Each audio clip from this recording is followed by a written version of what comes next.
Ave María Purísima, carísimos en Cristo, bienvenidos a esta contemplación del Santo Evangelio. Hoy nos encontramos en el día 14 de mayo. En muchos países se celebra la ascensión de nuestro Señor Jesucristo a la diestra del Padre. Hoy vamos a contemplar el Evangelio que se encuentra en Mateo 28, del 16 al 20. En aquel tiempo, los 11 discípulos se fueron a Galilea y subieron al monte en el que Jesús les había citado. Al ver a Jesús se postraron, aunque algunos titubeaban. Entonces Jesús se acercó a ellos y les dijo: Me ha sido dado todo poder en el cielo y en la tierra. Vayan pues y enseñen a todas las naciones, bautizándolas en el nombre del Padre y del Hijo y del Espíritu Santo, y enseñándolas a cumplir todo cuanto yo les he mandado. Y sepan que yo estaré con ustedes todos los días hasta el fin del mundo. Palabra del Señor. Gloria a ti, Señor Jesús. Este Evangelio nos narra hechos muy importantes para nuestra fe, para la Iglesia Católica. Cristo resucitado ascenderá al Padre y pide que vayan a Galilea.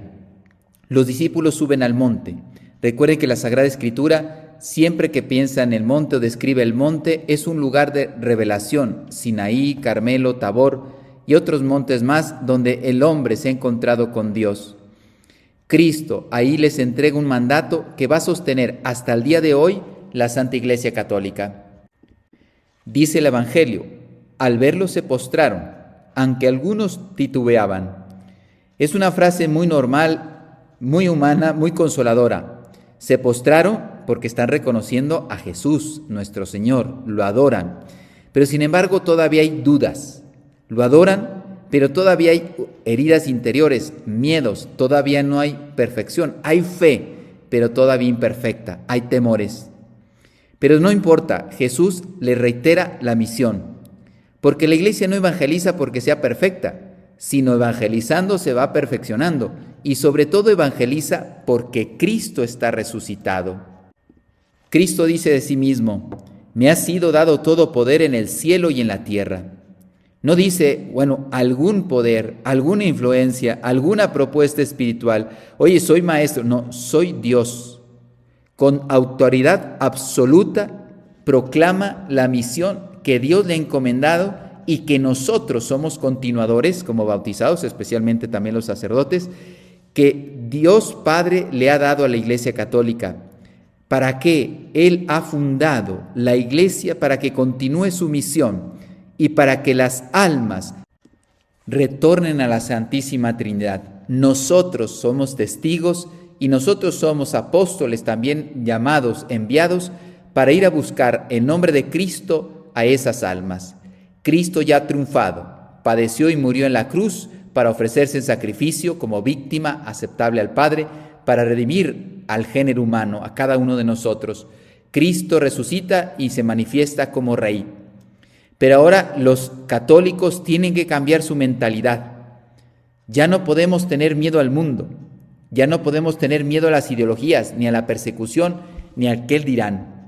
Desde la iglesia primitiva fueron a evangelizar el imperio romano que parecía impenetrable.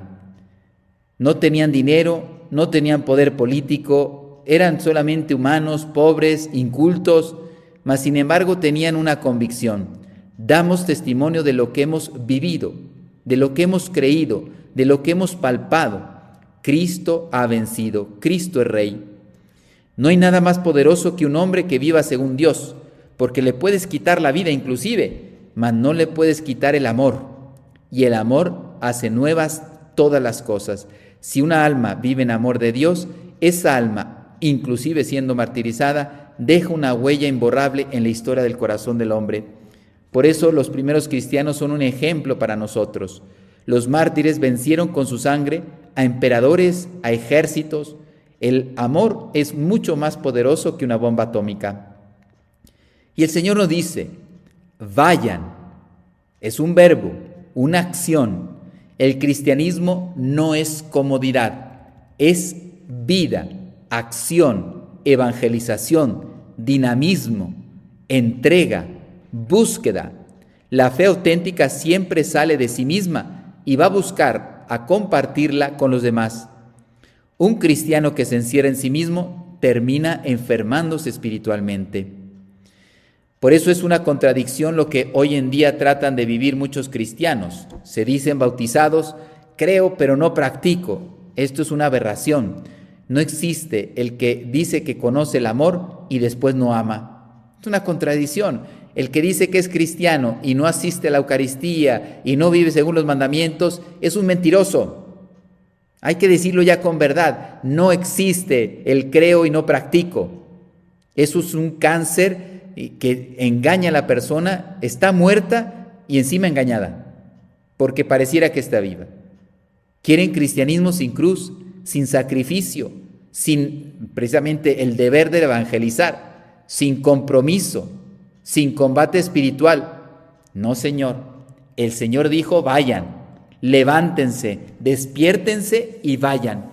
La iglesia existe para evangelizar. No existe un cristianismo que no salga de sí mismo y que vaya a buscar las almas que todavía no conocen al Señor. Un católico no puede vivir sabiendo que las almas todavía no conocen a Cristo. San Pablo VI escribió una encíclica muy famosa, Evangelii Nunciandi, y decía él ahí, evangelizar constituye en efecto la dicha y vocación propia de la iglesia, su identidad más profunda. No es opcional, no es para unos cuantos. Los sacerdotes, pues claro que evangelicen, a eso se dedican, por eso tienen más tiempo. No, todo bautizado está llamado a ser testigo, con la vida, con las palabras y con las obras. También podemos realizar actividades evangelizadoras en tu parroquia, en tu casa, con tu familia.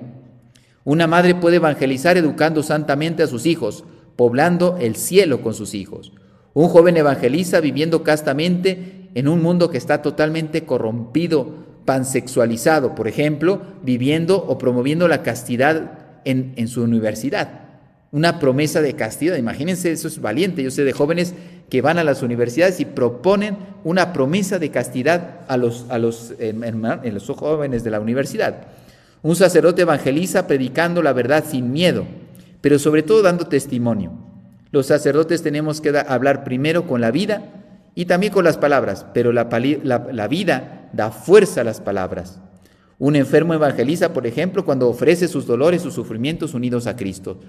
Todos estamos llamados, niños, enfermos, sanos, adultos, jóvenes, etcétera, empresarios, profesores, todos estamos llamados a ir y evangelizar al mundo entero.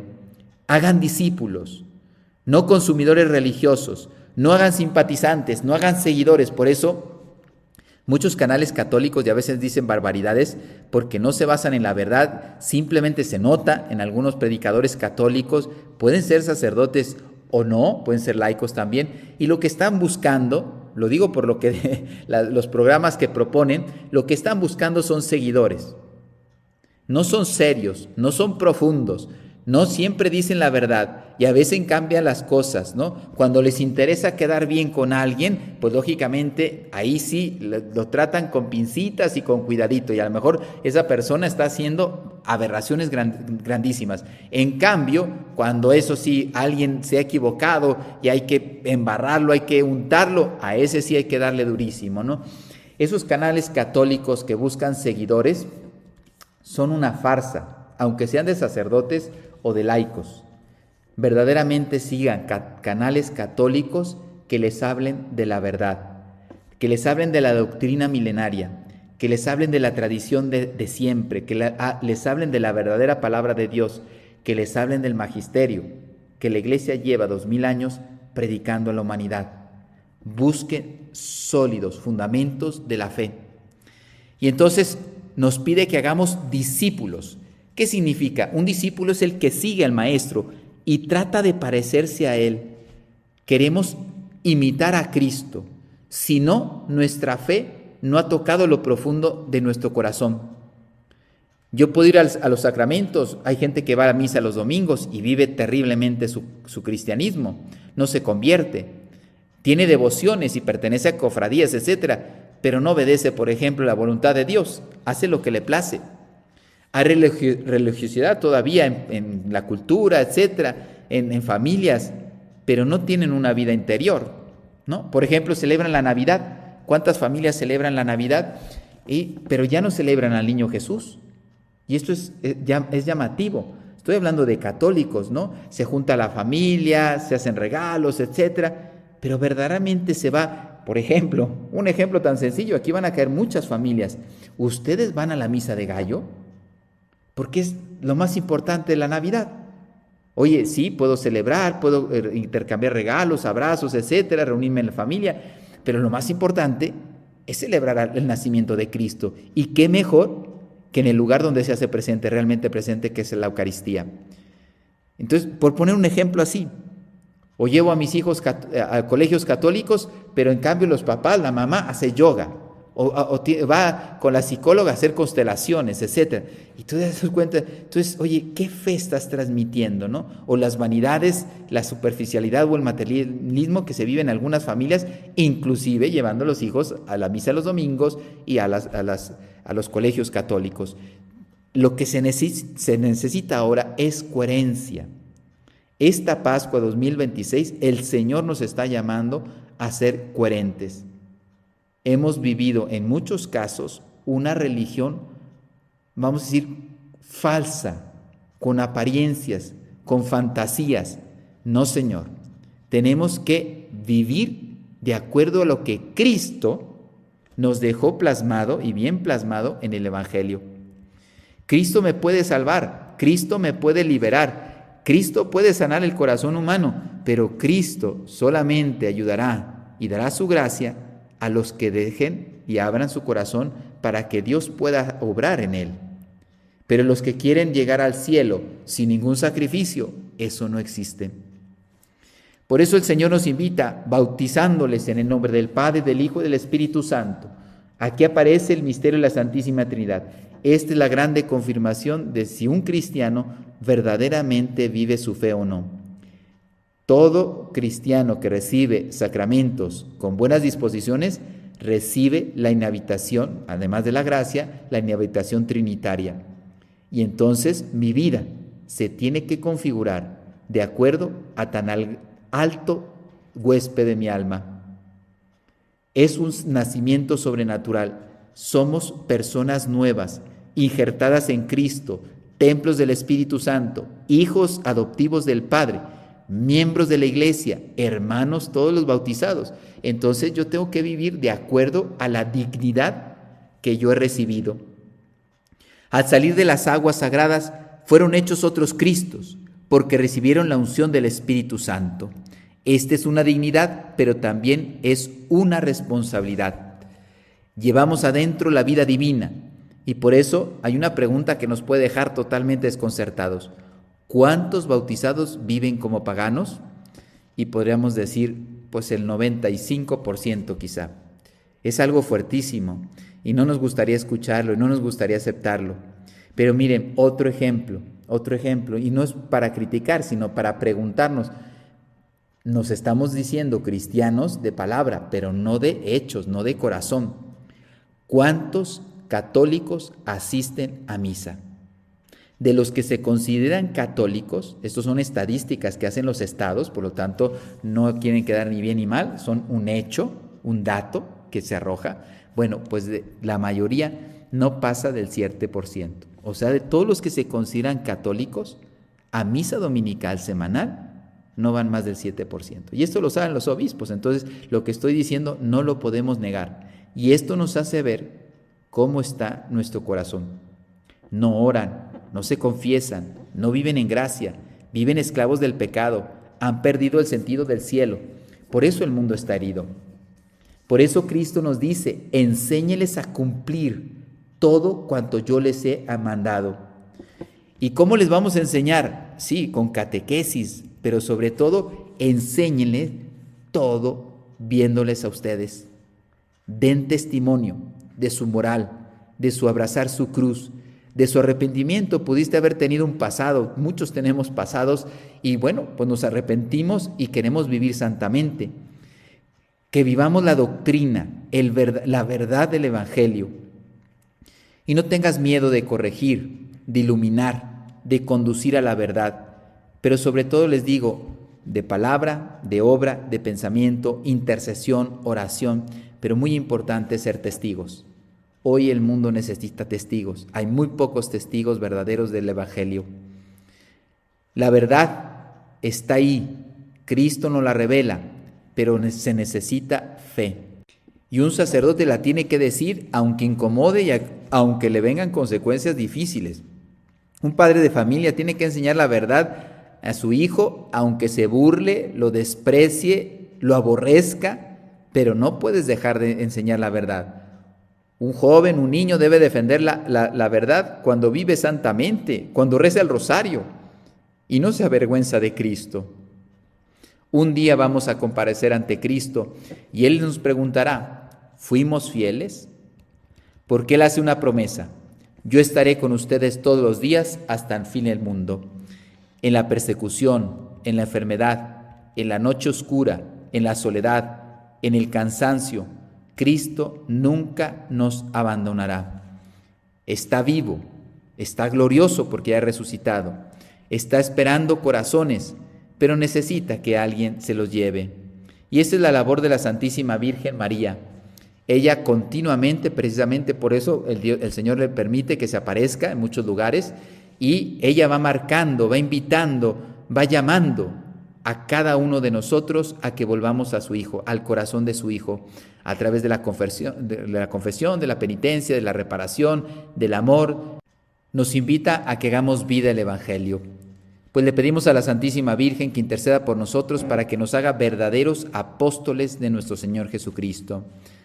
Santísima Virgen María, Madre de Dios, Madre de la Iglesia y Reina de los Apóstoles, enciende en nosotros el fuego del Espíritu Santo, pídelo para cada uno de nosotros. Haznos discípulos valientes, amantes de la verdad, fieles a la Santa Iglesia Católica, a su doctrina, a su magisterio, fundamentado en Cristo a través de la Sagrada Escritura y la tradición, apasionados por la salvación de las almas. Inmaculado Corazón de María, llévanos a Jesús, enséñanos a vivir en gracia, a amar la Eucaristía, a rezar con fervor especialmente el Santo Rosario, a cargar la cruz con alegría, no importando de dónde venga y cómo se presente, y a trabajar sin descanso por el reino de Dios. Virgen del Cenáculo, pide para nosotros ese Espíritu Santo para que seamos santos evangelizadores en estos tiempos difíciles de la historia. Y cuando termine nuestra peregrinación en este mundo, permítenos que podamos contemplar eternamente el rostro glorioso de tu Hijo Jesucristo en la Trinidad. Amén. El Señor esté con ustedes y con tu espíritu. La bendición de Dios Todopoderoso, Padre, Hijo y Espíritu Santo, descienda sobre ustedes y permanezca para siempre. Amén.